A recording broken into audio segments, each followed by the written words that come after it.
rankings over the last 8 contested tournaments. And then, how about to the women's side of things? We're going to have Richmond coming up on the podium in just a moment. Let's start with the women, because what a record-breaking season they had last year, yes. winning their first ever A10 title, regular season as well.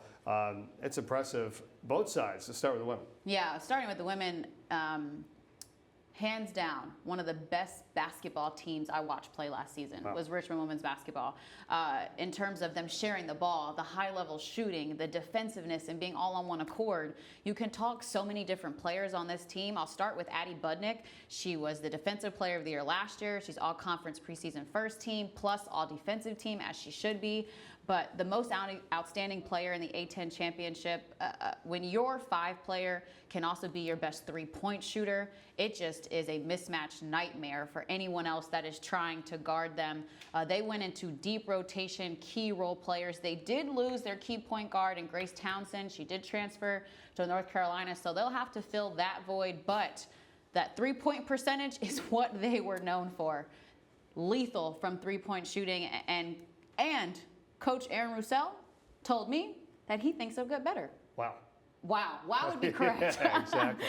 Well, you got to have the confidence too, and then when you have a year like that, that's going to build that. And then anybody that's coming in, it's like, well, I don't want to let this team down. I don't want to go backward from what had just been achieved the previous season. So they got a lot on their shoulders, but they'll have the players to hopefully come in and keep that going. On the men's side, it was interesting because for some reason they didn't think that. I don't know, I say just the public in the preseason, but they weren't even sniffing the top third or top 2/3 of the league, to be honest with you. And all they did was win the conference. So 15-3 with Loyola Chicago, and Chris Mooney, who is an unbelievable coach, who is now, again, taking this team to postseason, has just really done a nice job, and that the respect needs to be there. I mean, he has just consistently done it. And when you don't have your full complement of players, sometimes you're dealing with injuries or things. We've seen that happen, but they're back at it. Winning the A10, the reigning coach of the year, obviously for good reason. What about what the men's team did last year? Oh my gosh, just a terrific run. Again, we've talked about this, but playing your best basketball at a certain part of the year is just so helpful. A lot of this, though, was a credit to Delani Hunt.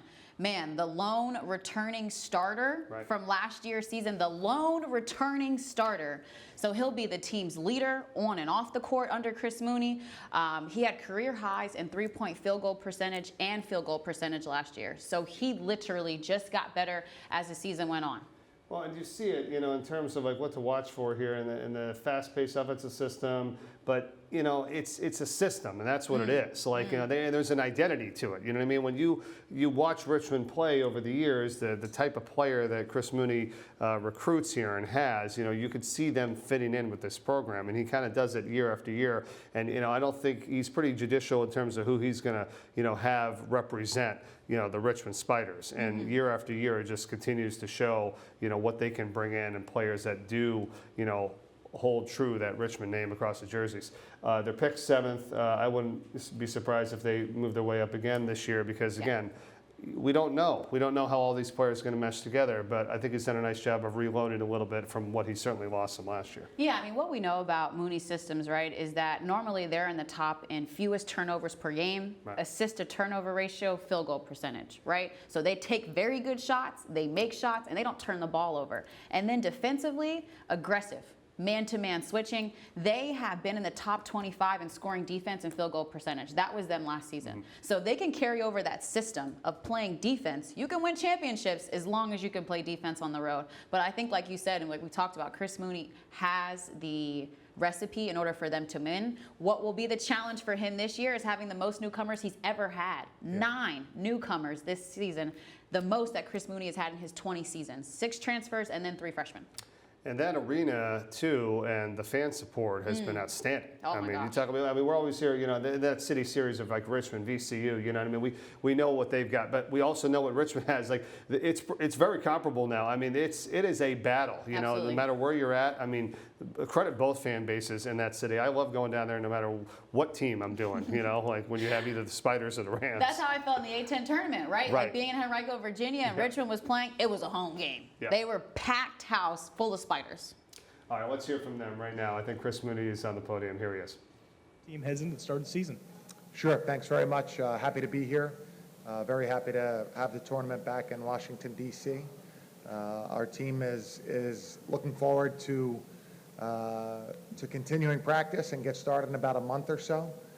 Like many teams, we have a lot of new faces, but we're really pleased with the guys we're able to bring in, and even more pleased with the guys we're able to retain. So we're looking forward to it, and happy to be up here with you all. Perfect. Thank you, Coach. We'll go ahead and open up for questions.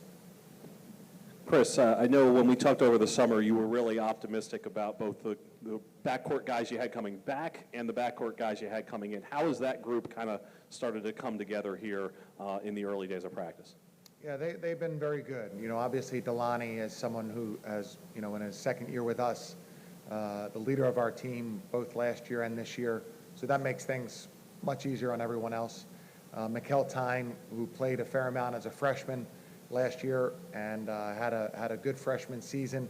Those two guys coming back, and then adding George Washington III from Michigan and B. Artis White from Western Michigan, along with Jack Graham, who returned. We feel good about that position for sure. A lot of speed, some intelligent play, shot making. We feel very good about those guys. Also, a potentially elite defensive backcourt. Chris Powell, Couch Coach Live. Congratulations, Coach. Upcoming 20th season at the University of Richmond. What's your thoughts on that achievement? Just, fortunate. Richmond's a pretty special place, a great place to live and raise your family, and, a university that's very committed to basketball. And most importantly, we can attract really good guys, guys who are very good basketball players, guys who can do well and succeed at Richmond. And that's a great opportunity for any coach. So for me, it feels great and feel very lucky to be here. Chris, Dave Preston, WTOP Radio here in Washington. What does it, March is a long ways away, but what does it mean to have the A-10 tournament so close to your fan base, so close to campus? Yeah, I believe when we had the tournament here in 22, I think we had the best attendance for an A-10 tournament, I believe. Okay, so, so Richmond and VCU, obviously Mason and GW, St. Joe's, LaSalle. I think it's really a pretty central place, a great place for fans of many of the schools. It's great for Richmond because we're so close, quick ride up 95 or a train ride. So yeah, we had great turnout last time we were here, and we look forward to that in March again. Question for Delani. What's been the challenge with so many newcomers getting everybody on the same page this fall? Well, it's always a challenge when you have a brand new team that's not used to the culture that we have at Richmond. But I think the bigger challenge has just been guys are a little younger this year, and they haven't had as much college experience, whereas last year we had a first five of all seniors. So I think that's been the main challenge, but I think they've been handling it well, and we have a lot of guys that want to learn. They want to be better every day, and I feel like that's what really matters. And until we get to March, we just have to get better day by day, and I feel like we've been doing that. Coach, obviously the center is so huge for your Princeton offense. Can you talk about what you've seen from Mike Wallace as he sort of steps up into a bigger role this season? Sure, yeah. Mike has had, Mike was a very important recruit for us a couple of years ago, and has played a important role for us, but now it gets much bigger with Neil Quinn's graduation. He's improved a lot, as you would expect. He's a tremendous athlete, fast, athletic, but he's also a good passer. He's strong, and unlike many of the guys we've had in the past, he really likes contact and wants to play very physically, but can still also pass the ball and make good decisions. So he's improved. I think, just playing with Neil Quinn really had a benefit for Mike, and I feel like he's poised to have a very good season this year. Aaron Bracey from Big5Hoops.com in Philly. For both Coach and Delani, everyone's dealing with turnover on rosters and stuff. You lost your top four scorers, more than 52 points of your scoring. Delani's your leading scorer, 9.3 points a game. So where are you going to get the scoring? Is that a concern? And then Delani, are you going to have to try and fill that void, or are you going to just play your game? What are your thoughts about the scoring, the losing all that scoring? I think it speaks to the roster we have now. We have to step up. I'm not going to say that my specific job is to score. As the leader, it's a lot more on my plate that I have to take care of. I think I just have to do what the night calls for. The night may call for me to have 9 points, but stop my guy from scoring plus 10. So I just think on a nightly basis, I'm going to do what the game tells me and just make sure I lead my guys to victory the best way I can.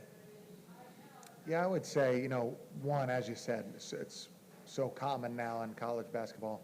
And I think that, it's not necessarily something that I'm worried about, only because I feel like we do have guys on the floor that, in one way they can shoot and score on their own, but also they've adapted well to how we try to play and, being able to put pressure on the defense with guys out there who can all dribble, pass, and shoot. So everything's always a concern, but I'm not overly concerned with that at the moment.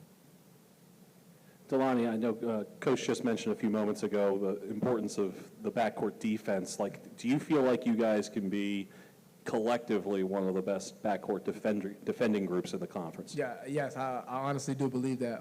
I believe with the speed that we have and the savvy and just the demeanor of the guards that we have it's an emphasis. Like, we've been guarding each other every day, and I feel like that's good enough competition to prepare us for for a night in, night out basis. And I think, like I said, we have the guys for it. It's a matter of if we're going to really try to put our minds and do it.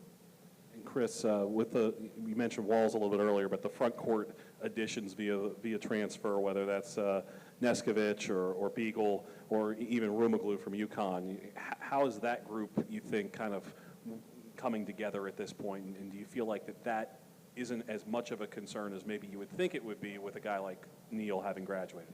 Yeah, Neal was obviously really a special player and somebody that we were also confident in because of his ability to pass, the ease that it was to get him the ball. He was a great defender and he was a great passer. But between Mike Walls and Jonathan Beagle, those guys are very good. They've played, they both have played 2 years of college basketball already. They both move really well. I think that's really important. We also have Colin Tanner, who's a returning player, a rising sophomore, who really has improved a lot and gained a lot of confidence during his time at Richmond. So I do feel like the front court with those additions that you mentioned, with the center spot, being occupied by experienced athletic players, I feel like that could be a strong suit for us. Perfect. Coach Mooney, Delani, thank you both for joining us, and best of luck this season. Thank you very much. Thank you, everyone.